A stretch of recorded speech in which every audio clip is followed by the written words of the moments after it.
Selamat pagi, jumpa kembali teman-teman di MDT Journey Inspiration of Life. Pagi ini saya mau coba sharingkan Tuhan tunda solusi permasalahan agar fondasi hidup kita menjadi lebih benar gitu. Jadi bisa saja permasalahan ditunda oleh Tuhan, terus ditunda-tunda dengan maksud Tuhan agar fondasi iman kita kuat sekali sehingga kita bisa capai apa yang Tuhan rancangkan dan hendaki secara maksimal gitu. Nah, kadang Tuhan biarkan permasalahan terjadi dengan melakukan tanpa solusi dan konfirmasi dengan cara macam-macam gitu. Jadi kadang Tuhan biarkan permasalahan terjadi. Nah, misalnya para pihak saling mendengar, tapi tidak ada saling pengertian itu. Jadi para pihak mendengar nih tentang permasalahan itu, tapi Tuhan bikin tidak ada pengertian gitu. Akhirnya tidak boleh ditemu.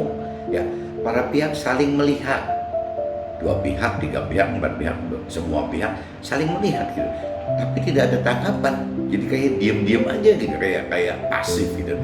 Nah, bisa juga setelah Tuhan biarkan permasalahan tidak tersolusi sehingga tetap bermasalah.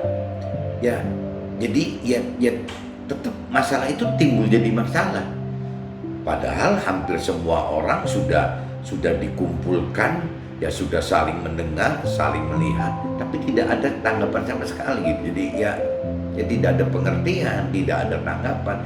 Akhirnya masalah jadi berlarut-larut gitu. Nah, apa maksud Tuhan seperti ini? Situasi dan kondisi digantung seperti ini sehingga memakan waktu bertahun-tahun dan masalah otomatis terkupas satu persatu dengan kesepakatan di mana kekuatan dan keberadaan serta hak kita makin berkurang dan Tuhan biarkan sampai habis total. Jadi dengan ditundanya permasalahan otomatis kan makin detail gitu, untuk menyelesaikan masalah itu makin detail. Jadi yang tadinya dianggaplah seperti satu wadah, sekarang dalam satu wadah itu dibagi A sampai Z gitu, A, B, C, D, terus sampai Z gitu. Otomatis setiap masalah A, B, C, D kan diselesaikan gitu. Nah, waktu menyelesaikan masalah dari mulai A sampai Z, A, B, C, D sampai Z, itu akhirnya apa yang kita punya itu habis gitu, habis semua. Untuk satu persatu dipertanggungjawabkan gitu, diselesaikan bersama gitu. Akhirnya habis semua. Nah, waktu kita sudah habis semua, ya bagaimana? Kita pasti nggak punya kekuatan, kita juga nggak punya keberadaan karena memang udah nggak punya apa-apa. Bahkan hak kita habis gitu.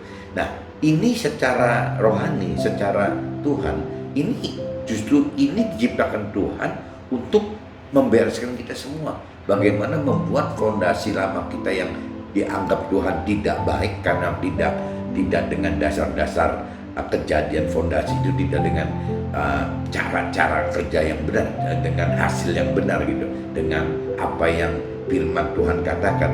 Ya Tuhan ingin itu habiskan semua, dirontokkan oleh Tuhan.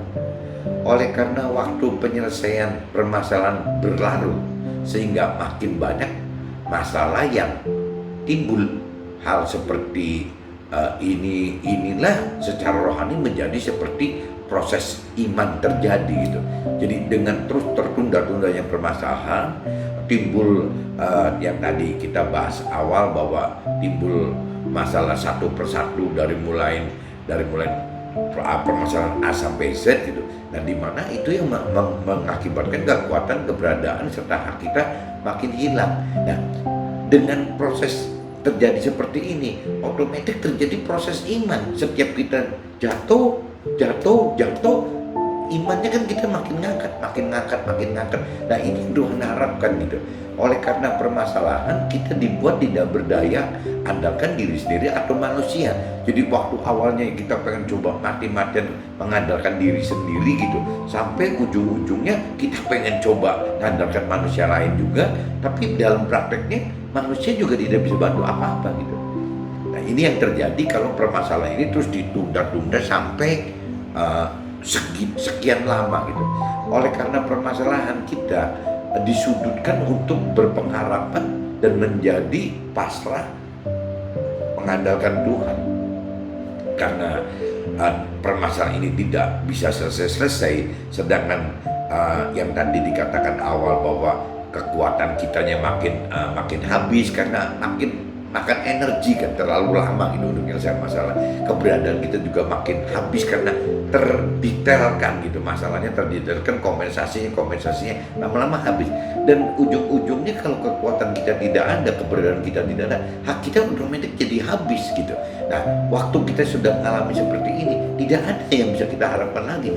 Kita sendiri sudah tidak merasa mampu, manusia lain juga tidak merasa bisa membantu kita, otomatis kita jadi akhirnya berpasrah. Ya, berpasrah dengan berpengharapan dengan jalan-jalannya Tuhan.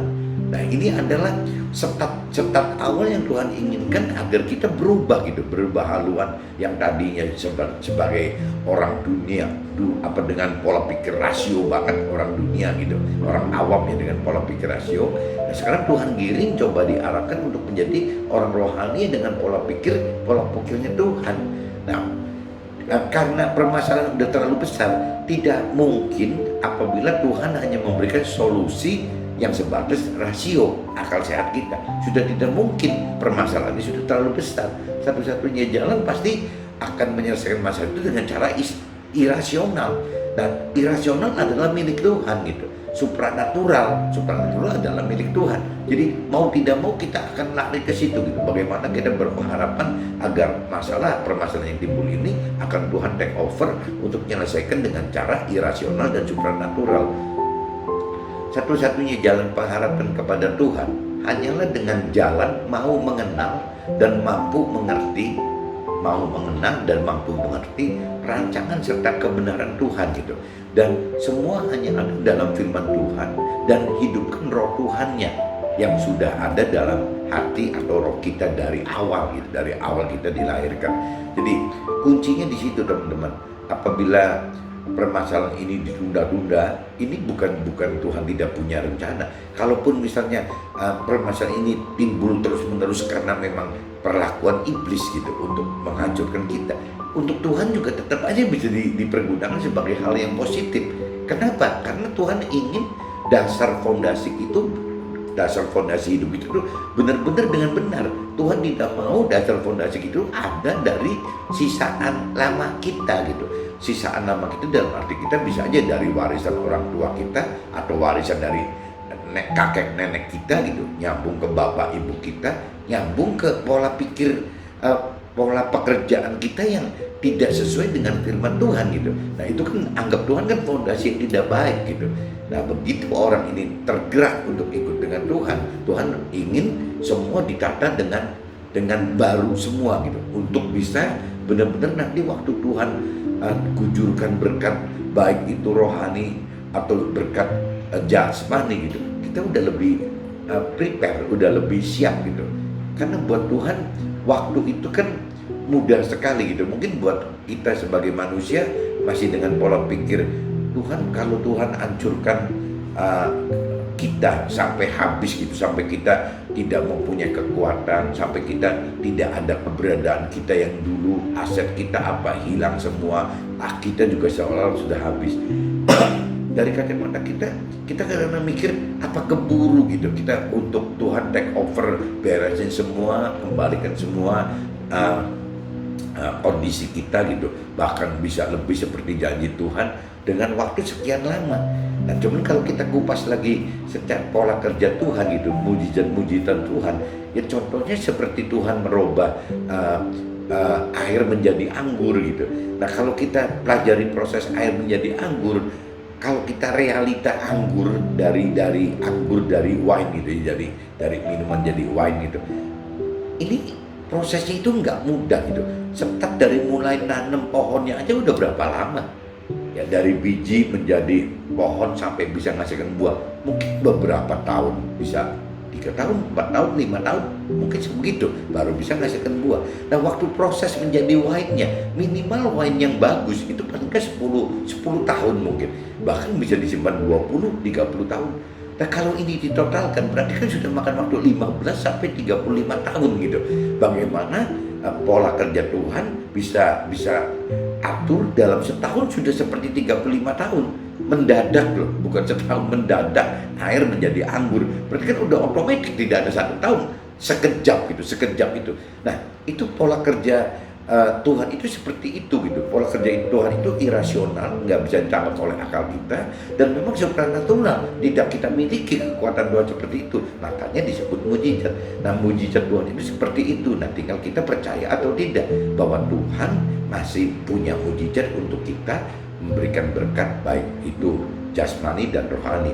Nah, waktu tingkat-tingkat nanti level pengertian proses iman kita berjalan dan iman kita di atas, nanti kita lebih pentingkan berkat rohani daripada jasmani.